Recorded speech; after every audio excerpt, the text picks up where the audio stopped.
ফাঁসানোর জন্য পিছনে চক্রান্ত হলো নারী। যেমন আজকের দিনে ভোট আসলে দেখবেন কিছু কিছু নেতার বিরুদ্ধে দুটো একটা মহিলা আমদানি হয়, বলে আমার সাথে জেনা করেছে। আজ দেখছেন সোশ্যাল মিডিয়ায়। তো কোন একটা দিন ঈদের নামাজে মুসা আলাইহিস সালাম বক্তব্য দিচ্ছেন, আর এদিক থেকে একটা মেয়েকে বলছে যে তোমাকে বলা হবে, তুমি নবী মুসার বিরুদ্ধে একটা মেয়েকে বলা হলো যে তোমাকে 1000 বা 10,000 স্বর্ণ মুদ্রা দেওয়া হবে, তুমি কি মুসার বিরুদ্ধে এই কথাটা বলতে পারবে যে মুসা আমার সাথে জেনা করেছে? যেমন আজকের দিনে ভোট আসলে দেখবেন কিছু কিছু নেতার বিরুদ্ধে দুটো একটা মহিলা আমদানি হয়, বলে আমার সাথে জেনা করেছে। আজ দেখছেন সোশ্যাল মিডিয়ায়। তো এসব টাকার ব্যাপার। তো যখন নবী মুসা আলাইহিস সালামের বিরুদ্ধে কথা হচ্ছে, তখন মেয়েটা বলছে তুমি তো জম্মের কিপটে, তুমি টাকা দেবে? কারণকে বলছে। তা বলছে দেবো না মানে? তা বলছে তাহলে আগে মাল দিয়ে দাও। এখন মেয়েটা দেখলো মাল যদি আগে পেয়ে যায় তাহলে নাই, জীবনে একবার বলে দেবো মুসা আমার সাথে জেনা করেছে, 10,000 স্বর্ণ মুদ্রা পাবো মানে প্রায় এক ব্যাগ, ও যা হবে দেখা যাবে। এখন নবী মুসা আলাইহিস সালাম যখন বক্তব্য দিচ্ছেন, তখন উঠে দাঁড়িয়ে কারণ বলছে ভাই আমার একটা কথা আছে। বলছে কি কথা? বলছে একটা মাসলা জানতে চাই। কি মাসলা? জেনা করলে শাস্তি কি? তা বললো এরকম গর্ত খুলে পুঁতে দিয়ে পাথর মেরে মেরে দাও। বলছে যদি আমি করি? বলছে একই। বলছে যদি তুমি করো? বলছে একই। তখন বলছে মহিলা কি বলবে এখন বলো, পরে ঘ্যান ঘ্যান করলে হবে না, তোমার কি দাবি আছে এখন বলো। বলে সেই মেয়েটা যখন উঠে দাঁড়িয়ে নবী মুসা আলাইহিস সালামের চেহারার দিকে তাকালো, নবী মুসা আলাইহিস সালামকে লক্ষ্য করে বলছে মুসা আমার সাথে জেনা করেছে। নবী মুসা বললেন কি বললে? সাক্ষী আছে?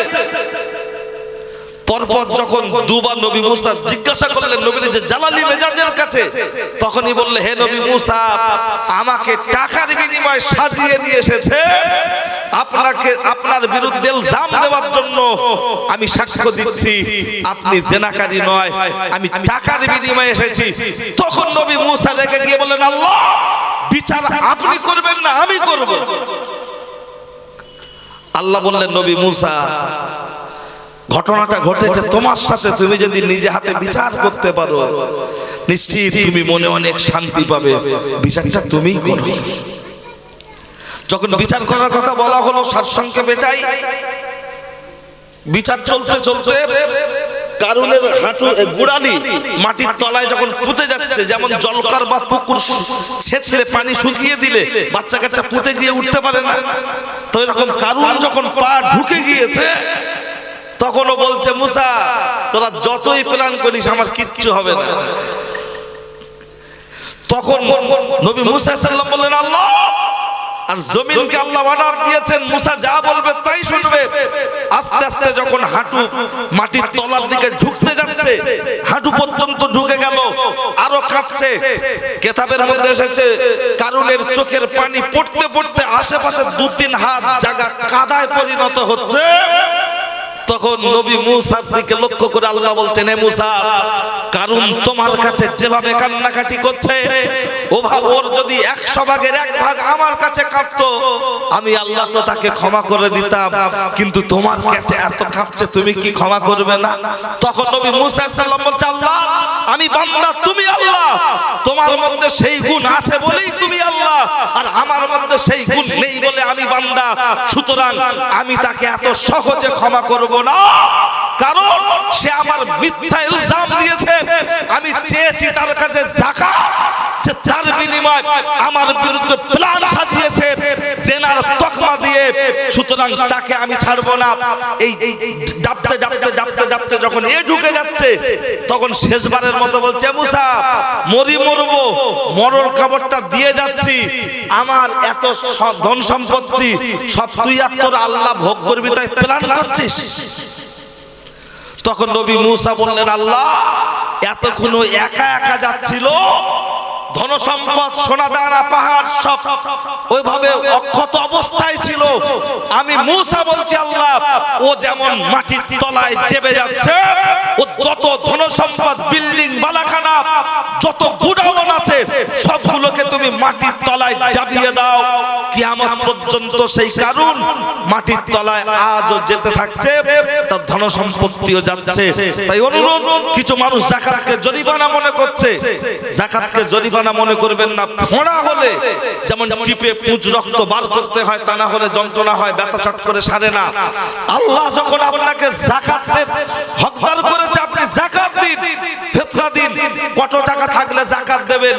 অনেকে তো ফতোয়া জেনেই গেছে 7.5 ভরি সোনা আর 52 ভরি রূপো না থাকলে যাকাত দেওয়া যাবে না। আমি কোন মাওলানার কাছ থেকে কি শুনেছেন জানি না, শুধু সার কথা এতটুকুই বলি, 52.5 ভরি রূপোর সমপরিমাণ টাকা আপনার পকেটে থাকার ব্যাংকে থাক, যদি ওই সমপরিমাণ টাকা আপনার থাকে, যাকাত দিতে হবে। যে সোনার গহনা 12 মাস ব্যবহার হয়, বাকি 1-2 ভরি তুলে রেখেছেন, একটা সোনার নেকলেস করে তুলে রেখেছেন, হয়তো মনে করছেন 4 ভরি মাল, 7.5 ভরি না। মশলাটা শুনে রাখুন, 12 মাস যে গহনা ব্যবহার হচ্ছে, ওই গহনা ছাড়া যেগুলো তুলে রাখা আছে, সে 4 ভরি থাক আর 2 ভরি থাক, তার যাকাত দিতে হবে। শিক্ষা হলো জাতির মেরুদণ্ড। একটা মহিলা, একটা মেয়ে যদি সুশিক্ষায় শিক্ষিত হয়, একটা গোটা পরিবারকে পাল্টাতে পারে। তো আলহামদুলিল্লাহ, সেই মহিলা প্রতিষ্ঠান খাদিজাতুল কুবরা বালিকা মাদ্রাসা ও আবাসিক মাদ্রাসা এতিমখানা, আমি শুনছিলাম সেখানে কম বেশি প্রায় 70 জন বাচ্চা এখানে থেকে পড়াশোনা করছে। স্কুলে পড়লে বা সরকারি প্রতিষ্ঠানে পড়লে যেমন সরকারি স্কলারশিপ সহ অন্যান্য সুযোগ সুবিধা পায়, এখান থেকেও সেগুলো পাবে, কারণ কোনো একটা স্কুল বা মাদ্রাসার সাথে টাই আপ করা আছে। আপনার বাচ্চার জীবনটা যাতে নষ্ট হবে না, দুনিয়াবিতে এখান থেকে 8 পাস করে ইচ্ছা করলে 9-এ অন্য জায়গায় গিয়ে ভর্তি হতে পারবে। এখান থেকে মাধ্যমিক দিয়ে ইচ্ছা করলে 11-এ কোন হাই স্কুলে ভর্তি হতে পারবে। এখান থেকে উচ্চ মাধ্যমিক দিয়ে ইচ্ছা করলে ভাঙড় কলেজেও আপনার বাচ্চাটা ফার্স্ট ইয়ারে ভর্তি হতে পারবে। তো যাক, সেটা তো আছে।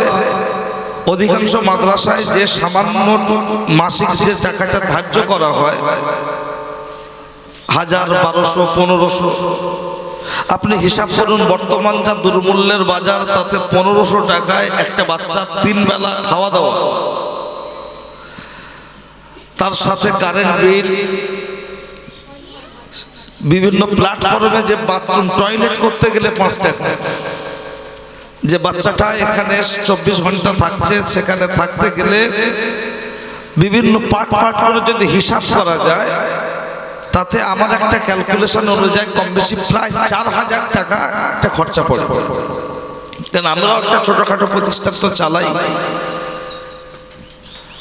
তো সেই হিসাবে কিছু গার্জেনরা হয়তো মনে করেন যে আমরা 1500 টাকা দিচ্ছি, 1200 টাকা দিচ্ছি, 2000 দিচ্ছি, কিন্তু এটা একটা হিসাব করুন। এটাকে আমি হিসাব করার জন্য অনুরোধ করছি। শিক্ষিত সমাজ, শিক্ষিত মানুষ, হাতে মোবাইল, এখন সবাই কম বেশি বুঝে গেছে। তাই হিসাবটা করুন, যে বাড়ির একটা বাচ্চা মনে করুন শিশ স্কুলে পড়ছে, বা অন্য, আমি কোনো স্কুলের নাম করে সেটাকে পাবলিসিটি করতে চাইছি না, কোনো একটা ভালো স্কুলে পড়ছে, তার প্রতিদিনের যাওয়া আসার গাড়ি ভাড়া, প্রতিদিনের টিফিন, স্কুলের মাহিনা এবং বাচ্চার টিউশনি ফিস, এটাকে হিসাব করুন মাসে কত টাকা দাঁড়াচ্ছে, তারপরে বলবেন।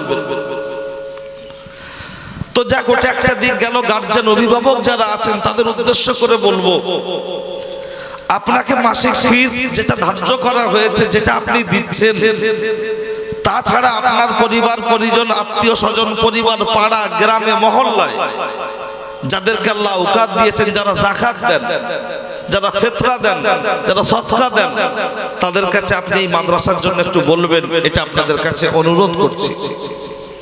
তবে যাকাতের কথা কি বলবো, যাকাত অনেক মানুষ দেন, কিন্তু অনেক মানুষকে যাকাতকে জরিমানা মনে করে। ফিতরা, আমাকে এই আজকে নদিয়া জেলার একটা জায়গা থেকে ফোন করে বলছে, আপনারা বলছেন 75 টাকা ফিতরা, আমার গায়ে এখানে বলছে 35 টাকা ফিতরা।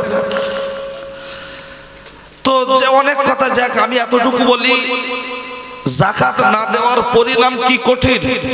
আমি ছোট্ট একটা কথা বলছি, কোনো ঘটনা নয়, কোরআন এবং হাদিসের অনুকূলে। নবী মুসা আলাইহিস সালামকে আপনারা কম বেশি নাম শুনেছেন। নবী মুসা আলাইহিস সালামের ভাইয়ের নাম হলো হারুন। মুসা এবং হারুন আর তার একজন চাচাতো ভাই ছিল, তার নাম ছিল কারুন। আমরা কথায় কথায় বলি কারুনের বংশ, কিন্তু এই কারুনের বংশ কেন বলা হয় এখান থেকে বুঝুন।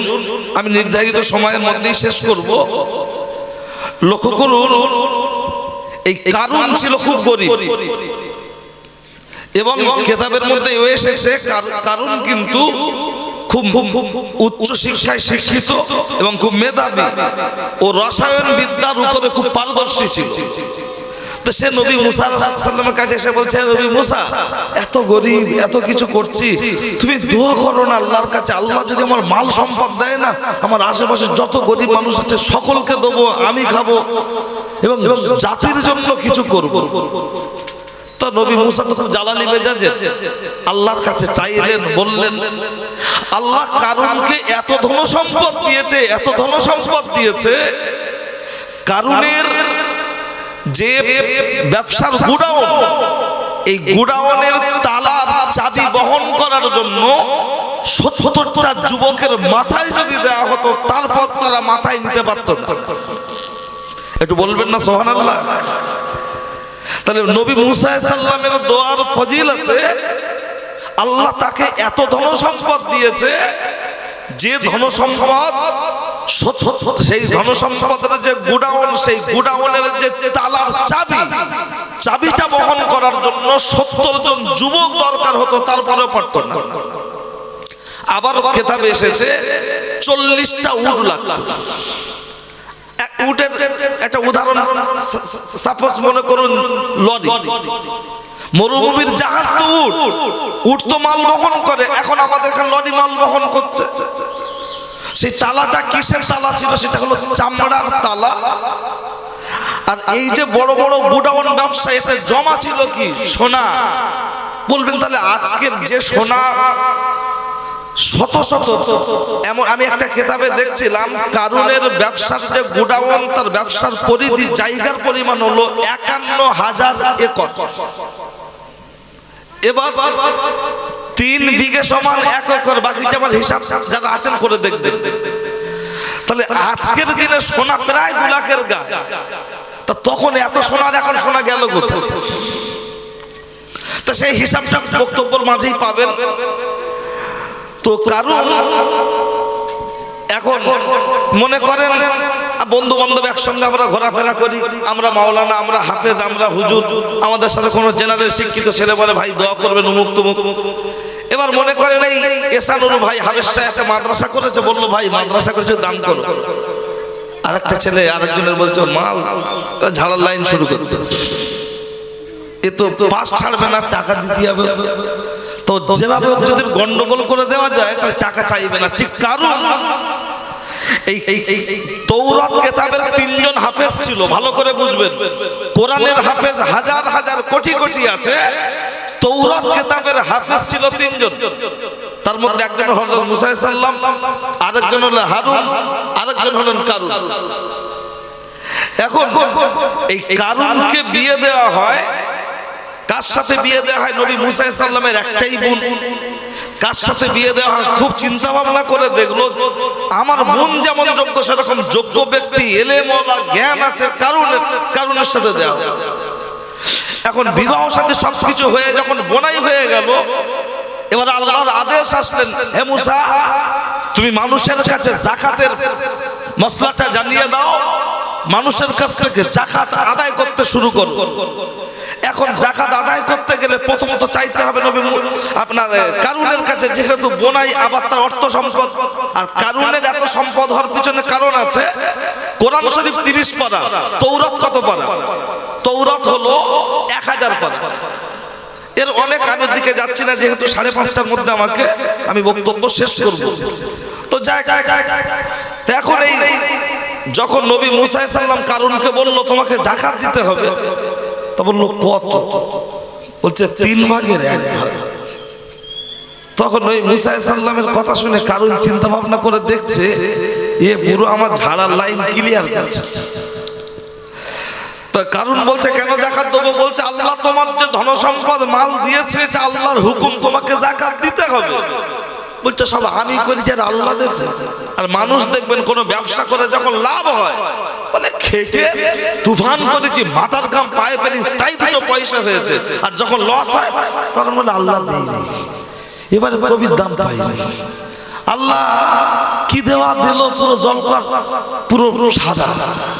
আর যখন ভালো হয় তখন বলছে বাপ বেটা পাহারা দিয়েছি, খাদ্য খাবার সেইভাবে দিয়েছি, একটা মাছ মার খাইনি। মানে লাভ হলে ওর বাপ বেটা খেটেছে আর লস হলে আল্লাহ দেয়নি। তো তখন নবী মুসা আলাইহিস সালামের কথা শুনে কারুন রেগে গিয়ে এখন ভিতরে ভিতরে প্ল্যান করছে, যদি এটা থেকে কোন রকম বাঁচতে হয় তাহলে মুসার যে নবীগিরি এটা যে কোনো মূল্যে স্লিপ করে দিতে হবে। আর যদি স্লিপ করে দেওয়া যায় তাহলে ওর নবী থাকবে না, যাকাত আদায় করবে না। সেখানে নাকি আমেরিকা দাদা সব দেশে সেনা ঘাঁটি করেছে, তার অনুমতি, সেনা ঘাঁটি করলে নাকি অনেক নিরাপত্তা সে সব আশ্রয় দিয়ে রাখবে। আরব রাষ্ট্রগুলো তাদের কাছে মাথা নত করে আছে কোন না কোন স্বার্থের বিনিময়। শুধু ওটা তো দেশের বাইরে যাচ্ছেন, দেশের ভিতরে দেখুন